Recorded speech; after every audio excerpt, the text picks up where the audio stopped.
You're on. Okay, so Facebook landed, YouTube landed. If Facebook ever got working, I'm really not sure about that. Yes. You guys are ready, right? Ready. Okay, so Adam's family. What's the first line? They're creepy and they're spooky. They're all the little kooky. Okay, so today we're talking about leadership. So it seemed appropriate to start with the Adams family. Plus, you know, Halloween's a couple days away, and there will be some spooky, kooky folks on the streets. So we've been with Moses forever. And we've learned a lot of things from Moses. Or at least I hope we have. We've learned that God can take the ordinary people and use them to do extraordinary things. We've learned about trusting God. We've learned about believing God. What else? We've learned about relationship. Because technically that's what this whole entire story comes down to. Relationship. Moses' relationship with the people. Moses' relationship with God. God's relationship with Moses. God's relationship with the people. But like all good stories, there is an ending. And today we find Moses at his end. Deuteronomy chapter 34. Moses climbed from the plains of Moab to Mount Nebo, the peak facing Jericho. God showed him all the land. So what we're doing right now is God saying, Moses, that's the promised land. From that point to that point, from that point to that point, that's the promised land. Then and there God said to him, this is the land I promised to your ancestors, to Abraham, Isaac, and Jacob. With the words, I will give it to your descendants. I've let you see it with your own eyes. There it is. But you're not going to go in. Moses died there. Moses, the servant of God, just as God said. God buried him in the valley. No one knows his burial site to this day. Moses was 120 years old when he died. His eyesight was sharp. He still walked with a spring in his step. The people of Israel wept for Moses for 30 days. Then the days of weeping and mourning for Moses came to an end. Joshua, son of Nun, was filled with the spirit of wisdom because Moses had laid his hands on him. The people of Israel listened obediently to him and did the same as when God had commanded Moses. No prophet has risen since in Israel like Moses, whom God knew face to face.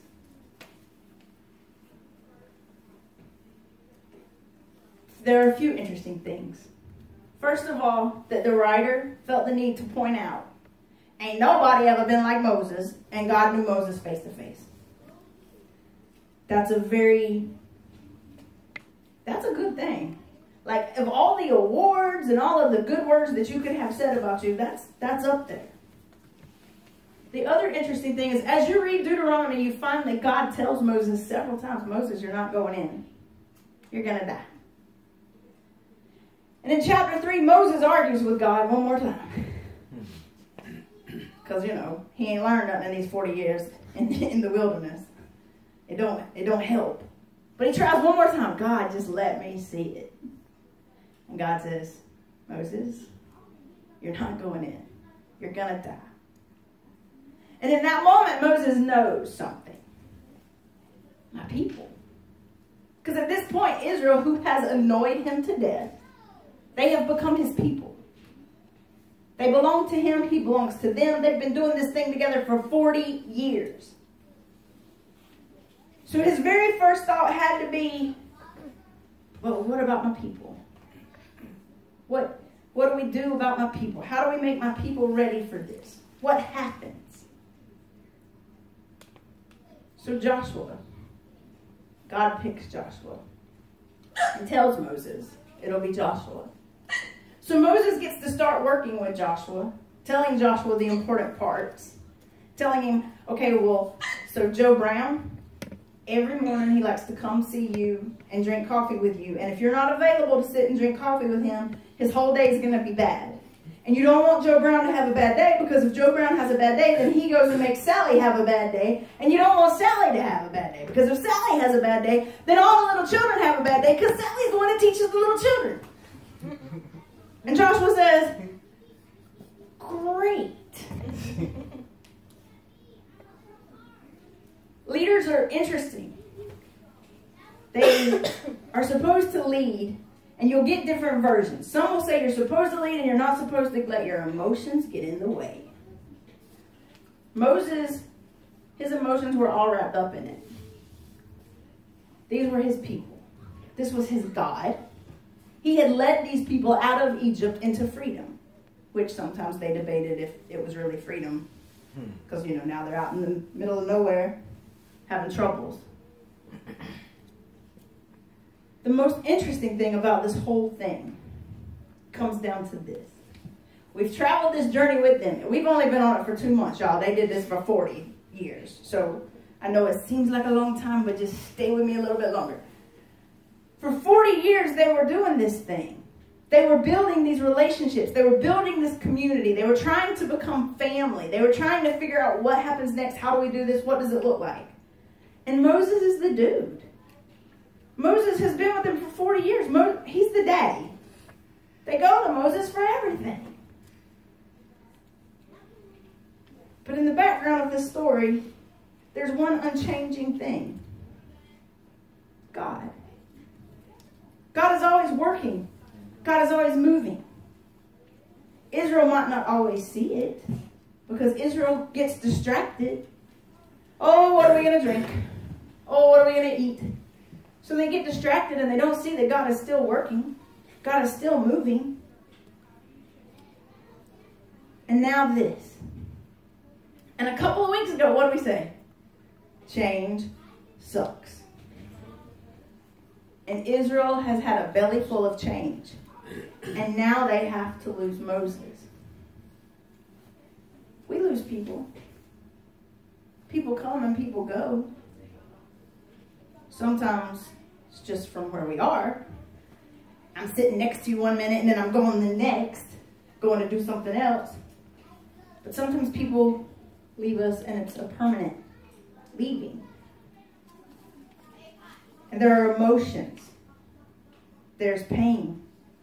There's, how do we do this without them? There's, do we have to? Can we just stop? Can we just sit down right here and be done with this now? I mean, I know the promised land is right over there, but could we just stop? And I'm sure there were some Israelites that felt that way. That felt like, hey, can we just stop? I don't want to do it now. Moses is gone. And everybody remember my favorite scripture in the whole Bible, right? Moses is dead. Why? Because that's the moment. It's the deciding moment. You decide right then and there, what do we do? The old thing is dead. Do we stay?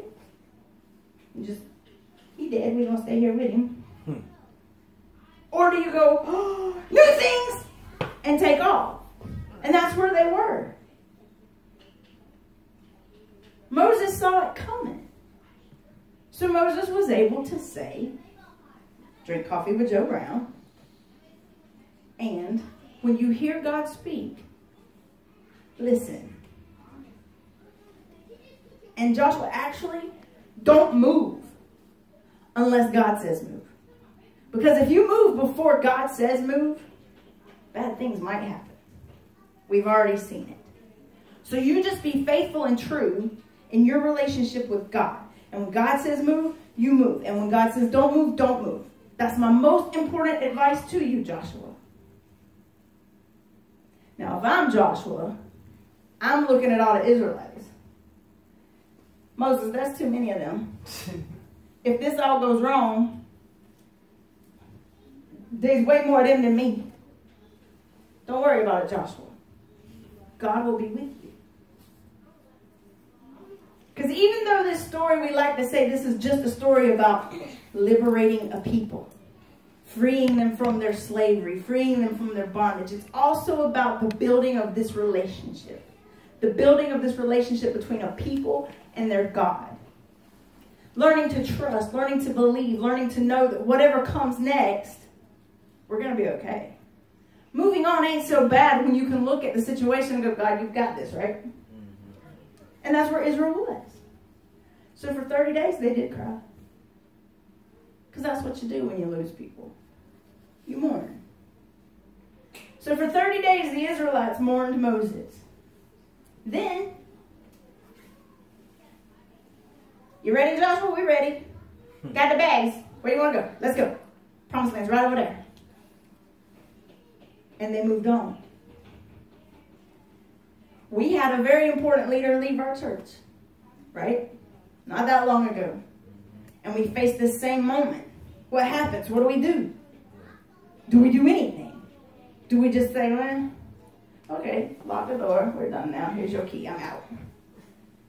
Or do we keep trusting God? Do we keep believing God? And do we keep moving with God? Now, admittedly, the hardest part of this whole thing for us, because we're human, is the trust in God. That no matter what happens, I have God. No matter what comes, I have God. Amen. No matter who breaks their promises, no matter what that looks like, no matter who abandons ship, it doesn't matter. I have God. It's the same journey pretty much that Israel was on. Except for us, it has been all about relationship. We didn't flee Egypt, technically. But for us, as a community, it's been about that relationship. Do we trust? Do we believe? And do we move? Do we trust each other? Can we trust each other? What do I do if I can't trust you? Marcy has a very good solution for that, by the way. If you ever need a solution for what to do if you do not trust somebody. Marcy does this. Hey, we need to have a hard conversation. And it starts something like this. How do I know I can trust you? No joke. That is her solution. I got that phone call, so I can tell you it's the truth. And that's okay because we're going to question.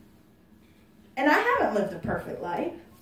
I can't stand up here and claim to be perfect. You all know me. I know me. God knows me. So what would be the point of trying to live a lie? I am who I am. I've done what I've done.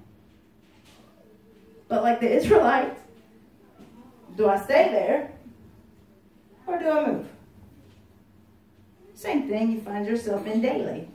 Situations come up, situations go, where you have to decide, am I going to trust God? Today, am I going to trust God? Now, Marcy's phone call won't work for that situation. For that situation, you don't need a phone. You just call out. Like last week, how we talked about show me your glory. Show me your glory. You start calling out and you trust and you believe that as you call out, God's going to meet you where you are.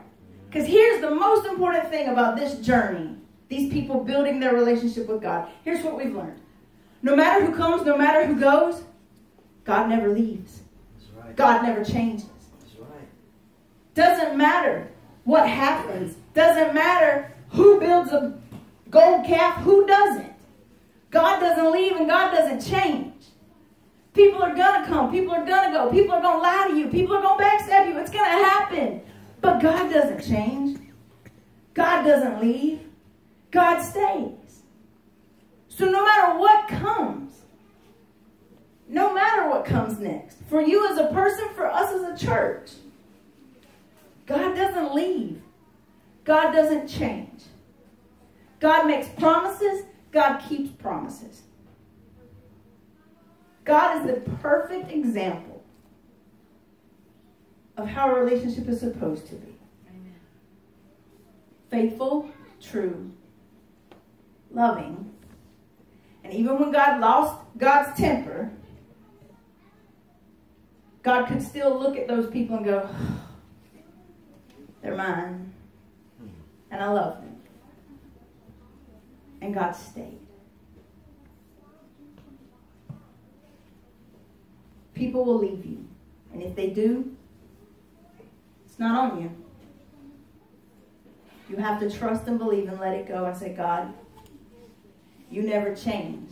and you never leave. Your love never fails, never gives up on me.